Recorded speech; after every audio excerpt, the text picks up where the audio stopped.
আসসালামু আলাইকুম deer job seeker. চলুন আমরা এজগুলো নিয়ে পড়াশোনা করব। ওল্ড ইংলিশ পিরিয়ড আর অ্যাংলো স্যাক্সন পিরিয়ড 450 থেকে 1066, মিডল ইংলিশ পিরিয়ড 1066 থেকে 1500, অ্যাংলো নরমান পিরিয়ড 1066 থেকে 1340, এজ অফ চসার 1340 থেকে 1400, দ্য ডার্ক এজ 1400 থেকে 1485,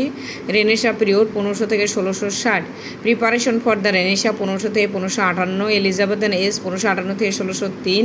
জ্যাকোবিন 1603 থেকে 1625, ক্যারোলিন 1625 থেকে 49, কমনওয়েলথ 1649 থেকে 1660,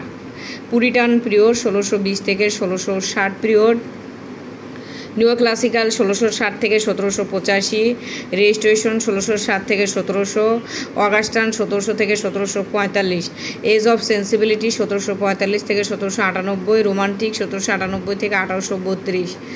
ভিক্টোরিয়ান 1832 থেকে 1901, তারপর হচ্ছে মডার্ন পিরিয়ড 1901 থেকে 1939, এডওয়ার্ডিয়ান পিরিয়ড 1901 থেকে 1910, জর্জিয়ান পিরিয়ড 1910 থেকে 1939, পোস্ট মডার্ন পিরিয়ড 1939 পর থেকে, এডওয়ার্ডিয়ান পিরিয়ড যেটা 1901 থেকে 1910, এডওয়ার্ডিয়ান পিরিয়ড 1901 থেকে 1910, জর্জিয়ান পিরিয়ড 1910 থেকে 1939।